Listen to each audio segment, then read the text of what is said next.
ಓಂ ಶ್ರೀ ಗುರು ಬಸವಲಿಂಗಾಯ ನಮಃ.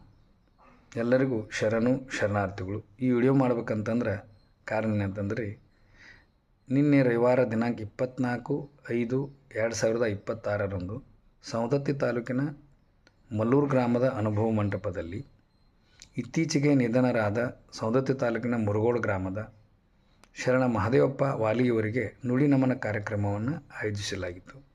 ಆ ನುಡಿ ನಮನ ಕಾರ್ಯಕ್ರಮದಲ್ಲಿ ಅವರ ಅಭಿಮಾನಿಗಳು, ಅನುಯಾಯಿಗಳು ಹಾಗೂ ಎಲ್ಲ ಮಲ್ಲೂರು ಗ್ರಾಮದ ಬಸವ ಮಂಟಪದ ಸದಸ್ಯರು ಸೇರಿ ಆ ಕಾರ್ಯಕ್ರಮದಲ್ಲಿ ಭಾಗಿಯಾಗಿದ್ದರು.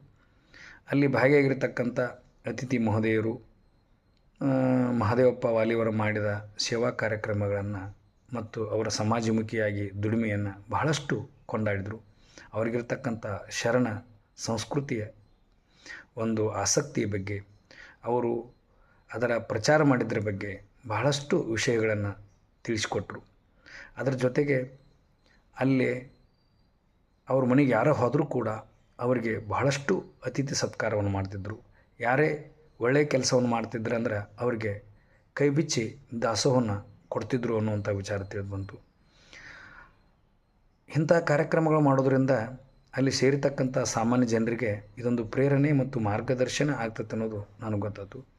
ಮತ್ತು ಒಬ್ಬ ಯಶಸ್ವಿ ಪುರುಷನ ಹಿಂದೆ ಆತನ ಕುಟುಂಬ ಇರ್ತತಿ, ಆತನ ಪತ್ನಿ, ಆತನ ಸೊಸೆಯಂದಿರು ಕೂಡ, ಆತನ ಮಕ್ಕಳು ಕೂಡ ಬಹಳಷ್ಟು ಸಾಥ್ ಕೊಟ್ಟಿರ್ತಾರೆ ಅನ್ನೋದು ನನಗೆ ಗೊತ್ತಾಯ್ತು.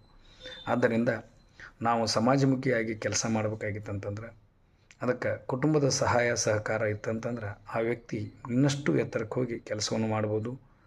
ಸರ್ವಜ್ಞವ್ರು ಹೇಳಿದಾಗೆ, ಕೊಟ್ಟದ್ದು ತನಗೆ ಬಚ್ಚಿಟ್ಟದ್ದು ಪರರಿಗೆ, ಕೊಟ್ಟಿದ್ದು ಕೆಟ್ಟಿ ತಿನ್ನಬೇಡ, ಮುಂದೆ ಕಟ್ಟಿಯುವುದು ಬುತ್ತಿ ಸರ್ವಜ್ಞ ಎನ್ನುವ ಹಾಗೆ ಅವರ ಸೇವಾ ಕಾರ್ಯಕ್ಕೆ ಭಗವಂತ ಅವರಿಗೆ ಪ್ರತಿಫಲವಾಗಿ ಕೊಟ್ಟೇ ಕೊಡ್ತಾನೆ. ಅವ್ರ ಮಕ್ಕಳ ಭವಿಷ್ಯ ಉಜ್ವಲ ಆಗ್ತೈತಿ ಅನ್ನುವಂಥ ವಿಚಾರ ನಾನು ನಿನ್ನೆ ತಿಳ್ಕೊಂಡು, ಆದ್ದರಿಂದ ವಿಜಾಪುರಕ್ಕೆ ಹೋದ್ರೆ, ಯಾರೇ ಪ್ರವಾಸಕ್ಕೆ ಹೋದ್ರೆ ಹಿಂದೆ ಒಂದು ಗೋಳು ಗುಮ್ಮಟ್ ನೋಡ್ತೀರಂತ, ಅಲ್ಲಿ ಪಗೋಳ ಕಟ್ಟೆಯವರ ಮನೆಯನ್ನು ನೋಡಿ ಬರ್ತೀರಂತ. ಹಂಗೆ ಇತ್ತೀಚೆಗೆ ಯಾರೇ ಮುರುಗೋಡಕ್ಕೆ ಹೋದ್ರೆ ಅಲ್ಲಿ ಮಠಕ್ಕೂ ಹೋಗ್ತಿದ್ರಂತ, ಮಹದೇವಪ್ಪ ವಾಲಿಯವ್ರ ಮನೆಗೆ ಹೋಗ್ತಿದ್ರು. ಅವರ ಮನೆಯ ಸಂಸ್ಕೃತಿ ಬಗ್ಗೆ ಬಹಳಷ್ಟು ಕೊಂಡಾಡಿದ್ರು. ಅಂಥ ಸಂಸ್ಕೃತಿ ಸಂಸ್ಕಾರಗಳಿರ್ತಕ್ಕಂಥ ಮನೆಗಳು ನಮ್ಮೂ ಆಗ್ಬೇಕಂತೇಳಿ ನನಗೆ ಸಂಕಲ್ಪ ಅನ್ನಿಸ್ತು.